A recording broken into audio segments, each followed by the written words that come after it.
Okay, so that's all I wanted to say as far as words. Now, let's go back to the beginning, and why am I even talking about this? Because they hold a lot of power. Basically, obviously, we communicate with language. And whenever you wish to control the masses, you don't necessarily think of religions. You misdefine that religion is good. I don't agree that it's an opiate for the masses.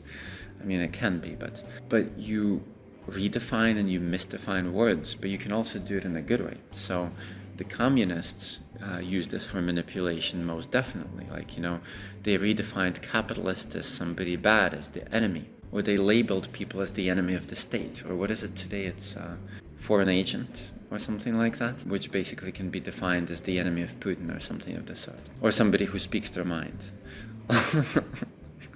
Right, so the moment you wish to label somebody as bad, you redefine your word. Like harass becomes he wrote me. And I just had an epiphany. Sometimes people are not against what you said. You might think that they're against what you said. No, they're against that you said, not what you said, but that you said something, period.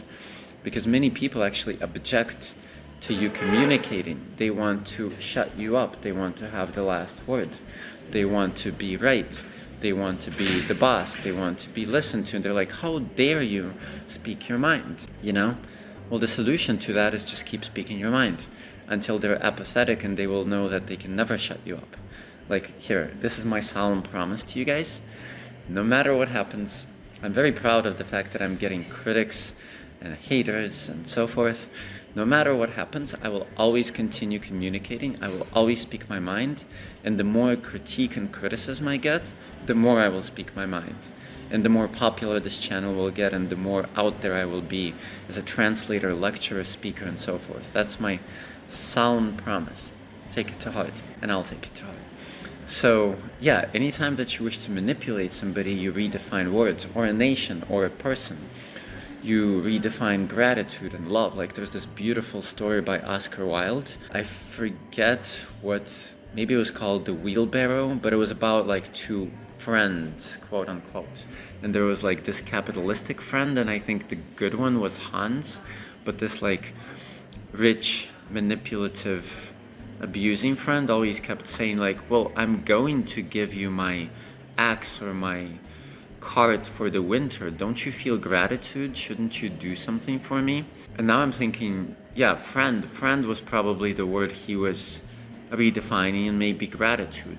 Like, he was always manipulating through gratitude, and don't you think I'm your best friend and you should be a friend to me, and like, look at how ungrateful you are. So if I were Hans, or if Hans, or whatever his name was, I think it was Hans, had understood the true definition of gratitude and friend, this manipulation wouldn't have worked. Because first of all, a promise that in fact never was intended to be kept is not an action.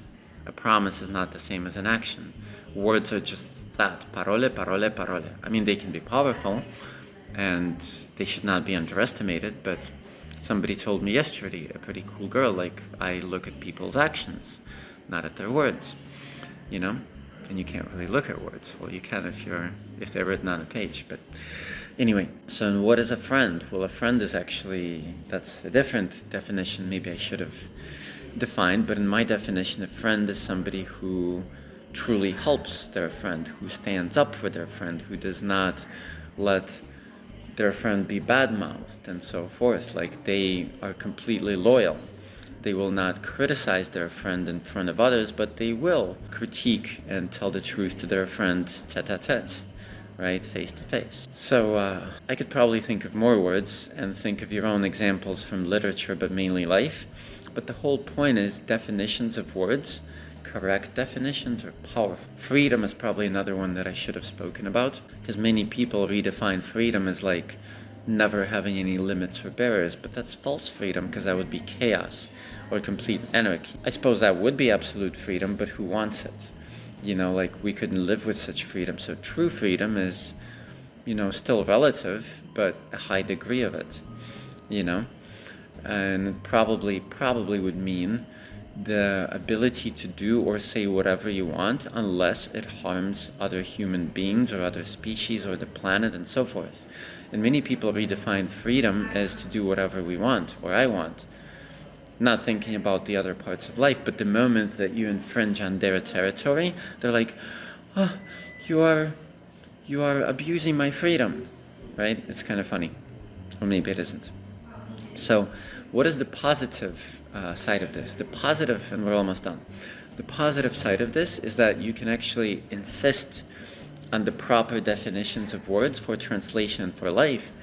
But more than that, if in some field words are misdefined and mystified, then you can redefine them in a good way, in a constructive way. And actually all the experts in their field, they have had to redefine words because these words were mal-defined, which I don't think is an actual word, or maybe it is. So yeah, I just invented a word. But every single true expert or pioneer who's achieved any masterpieces or breakthroughs, they've had to redefine words. Just thought of another brilliant example. I was just editing this book. This is the penultimate book that I edited. The last one was actually called Authentic Attraction, and the one before was called Voice Magic, something about the human voice. But the author was telling a completely enlightening story how like 3 maestros of the Italian opera in, I believe it was the 19th century, rewrote the tenets of vocal coaching because they never wanted anybody to surpass them. So they intentionally misinterpreted or rewrote the laws of teaching vocalists. I don't remember what this is, honestly. I'm not a vocalist, but I find this fascinating. And believe you me, this happens. This happens all the time in politics, in religion, in love, in affairs of the mind, and so forth, you know? So it is upon us, the clever and ethical people of the world, to actually redefine words in a good way. You know, it can almost be like a little scale. And the neutral, or actually the positive side, is a proper definition of words. The negative side is a misdefinition of words, intentional or unintentional. And the very, very brilliant and positive sunshiny side is actually polishing the good definitions even more so that they're constructive. Like, remember when I gave you the example about help? I said, yes, it's to aid somebody in their purpose and to give them what's needed, but let's add ethical purpose, or good purpose, or helpful purpose, you know? Yeah, and clearly and obviously, definitions of words influence directly your ability or inability to translate or interpret a text, a passage, and so forth, right? We all know this, or maybe some people don't, and it has to be repeated, but I had a wonderful professor at the University of Minnesota, and she pounded this but good into our heads, that you cannot translate something that you do not understand. In fact, she did such a great job of instilling this particular piece of advice that it's now a whole article in my book composed of just that one sentence. And this we know. And of course, like if you're blanking out on a word in translation or in interpreting, how can you translate it? Or how can you translate it properly, fully? If you don't know the term or the nuance or several nuances, it's just not going to work. Sometimes we get lucky, sometimes we guess, but then if we guess, then we sort of know, right? That particular linguistic hurdle we understand, or at least most of us understand. Some people honestly don't, and it needs to be said. It needs to be repeated. Some even good linguists will ask you, how do I translate this? And you ask them, what does it mean? And they'll say, well, I don't know. Well, that's question number 1. I'm just honestly not harping on this today because I've talked about it for hours on end in my book and in my webinars and so forth. Today, and by the way, if you want a copy of the Parole webinar, just write me. Today, I'm actually trying to look at it from a different perspective and show you the true hidden or overt and manifest power of words, but beyond just linguistics. That's what I wanted to say. Okay, I don't mean to be going on and on forever. Well, actually I do. Because I'm going to live forever. Not in this body. Now I'm waxing philosophical. But remember I told you I will never shut up and stop communicating? So I will go on forever. But for the purposes of this clip, I believe that we need to conclude. And once again, I wish you a beautiful 2026, a very magical, productive, happy 2026. And happy is another such word, but I don't think I'm going to take this up. Or, no, actually, you know what? I am. We're going to do a toast. And the toast is going to be to happiness. And I define happiness, well, there are different definitions, but one is following your purpose and overcoming the barriers en route to that purpose, but also it's a self-created feeling. So that's what I believe. I believe that it's a self-created feeling. You can find it in any circumstance and in any endeavor. So to you, to 2026, and to happiness.